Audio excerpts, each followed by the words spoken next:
बजरंगीनी कमाल हो बजरंगीनी कमाल, बजरंगीनी कमाल हो बजरंगीनी कमाल, થઈ ગયા સુખી સંસાર बजरंगीनी कमाल, होए गरीब के धनवान बजरंगीनी कमाल, कृपा થઈ એવી કે બધા થઈ ગયા માલામાલ, अरे बजरंगीनी कमाल हो बजरंगीनी कमाल, हे बजरंगीनी कमाल हो बजरंगीनी कमाल।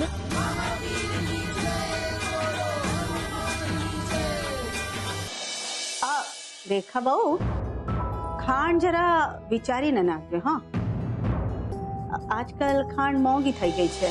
સારું થયું અમને જાણ તો થઈ તમારી એક ને એક દીકરી છે। આપણા સંબંધ જોડાણને આજે 11 વર્ષ થયા છે। 11 વર્ષમાં તમે તમારા દીકરીને કોઈ સારી વસ્તુ આપી છે? મમ્મી પપ્પા આપણા ઘરમાં જે કાંઈ હશે એ જ આપણને કામ આવવાનું છે। ગામ લોકોનું સાંભળીને તમે મારા મા બાપને કેમ મેણા મારો છો? તમારી ખેતરની જમીન છે એ વેચી નાખો, એના જે કોઈ 4 પૈસા મળશે એ પૈસા તમે તમારા જમાઈને આપી દો। એ તો એટલું જ કહેવા માંગે છે કે જે પણ અમારું બધું છે એ અમારા પછી તમારું જ થવાનું છે ને? હા હા સાચી વાત છે। ત્યાં સુધી હું ઘરડો થઈને મરીશ કે જીવીશ કોને ખબર, પણ તમે તો જૂના જમાનાનું અનાજ ખાધું છે એટલે મને પાક્કી ખબર છે કે તમે 100 વર્ષ જ જીવવાના, 100 વર્ષ।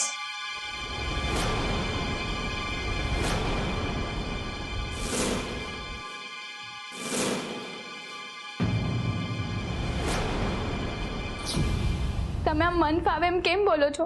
મારા ઘરના મા બાપનો તો વિચાર કરો। તને શું લાગે છે મને તારા મા બાપનો ખ્યાલ નથી? હું ખરાબ છું? મને સામું બોલી છે ને તો બધાની સામે તારું આ મોઢું તોડી નાખીશ।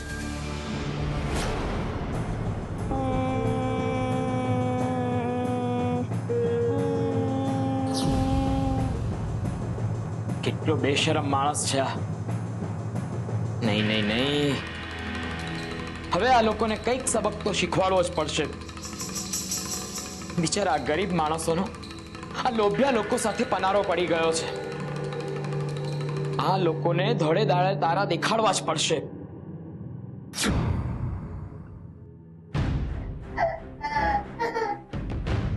આને રડવા સિવાય કંઈ કામ જ નથી।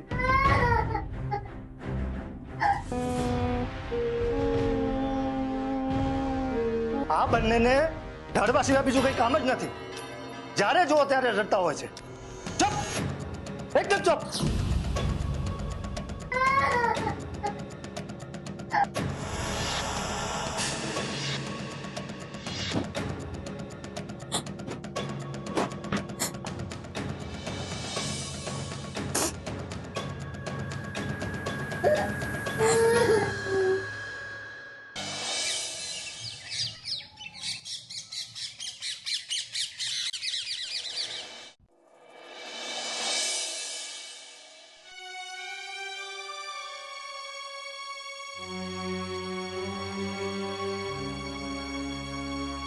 હવે તો હું રેખાબેનના ઘરે જ રહીશ।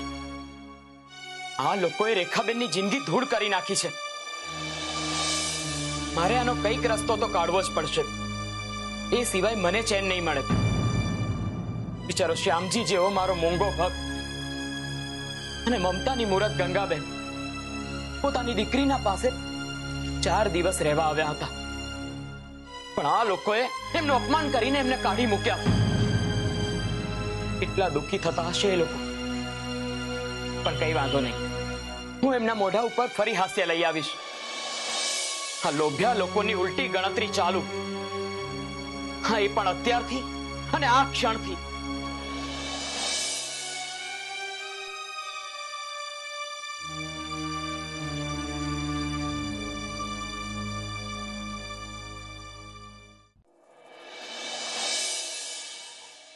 અરે હા, રમેશની મમ્મીએ જોયેલું સપનું એટલે રમેશનું બીજું લગ્ન।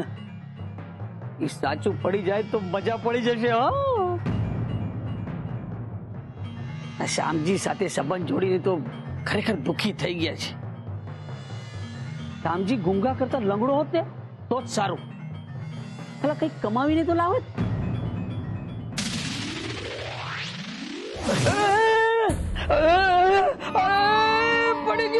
પડી ગયો એ ભગવાન મારી કેળ.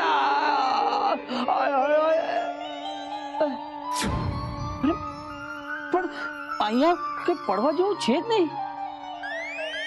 પડી કેવી રીતે ગયો? મારી કેળ, મારું પગ, મારું પગ બહુ જ દુખે છે. કદાચ મારા પગની ઢાંકણી તો નહીં તૂટી ગઈ. મારું ઘૂંટણું, એ ભગવાન. અરે સાંભળે છે? અરે હું અહીંયા પડી ગયો છું. કદાચ મારા પગની ઢાંકણી તો નહીં તૂટી ગઈ. મારું ઘૂંટણું, એ ભગવાન. અરે સાંભળે છે? અરે હું અહીંયા પડી ગયો છું. મને ઉપાડો, અંદર લઈ જાઓ. અરે વીણા, રમેશની મમ્મી, મને અંદર લઈ જાઓ. અરે શું થયું? તમે આમ બેઠા બેઠા બૂમો કેમ પાડો છો? એ ભગવાન, તારી આંખો ફૂટી ગઈ છે, દેખાતું નથી. હું અહીંયા પડી ગયો છું, મને ઉપાડો. અરે આમ તમે કેવી રીતે પડી ગયા? કેવી રીતે પડી ગયો મને જ કઈ ખબર નથી. મારું ઘૂંટણ,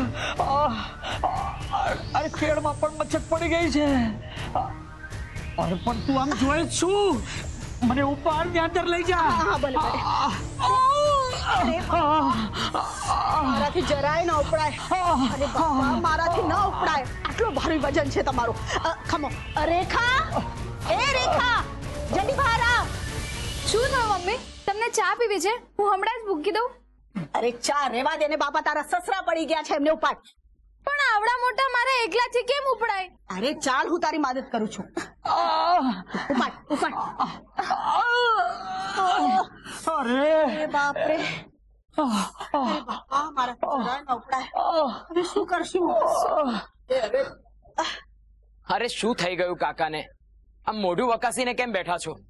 અરે કાકાને ઉપાડવા છે ને? ચલો, હા હું તમારી મદદ કરું છું. ચાલો.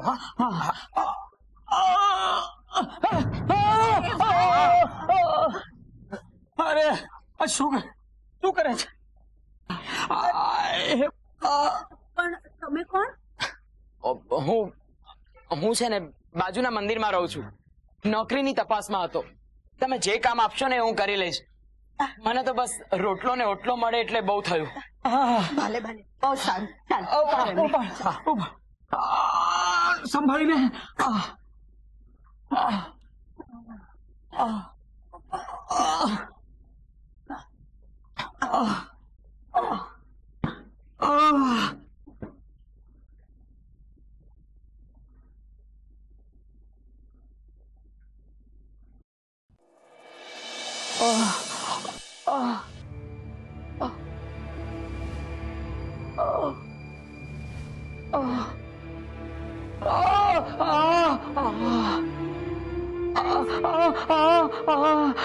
અરે ધીમે ધીમે, ધીરે ધીરે દબાવો, ધીરે દબાવો. અને આ સવાર સુધી સારા હતા, તારા આવતા પહેલા જ પડી ગયા ને એમ દશા થઈ. હવે જુઓ, તમારાથી કઈ નથી થવાનું, અને મારાથી તમારી સેવા થાય તેમ નથી. લાગે છે ભગવાને તમારી સેવા કરવા માટે એમને મોકલ્યા છે. મારી જિંદગીમાં 4 આનાનો પગાર આપીને નોકર રાખવાનો ક્યારેય વિચાર નહોતો કર્યો, પણ હવે મને લાગે છે કે મારા ઘરમાંથી કોઈ મારી સેવા કરે એમ નથી. દીકરા, તું મારી સેવા કરે જ ખરો, પણ એ તો બતાવ કે તું પહેલા ક્યાં નોકરી કરતો હતો? ભગવાનની સેવામાં હતો.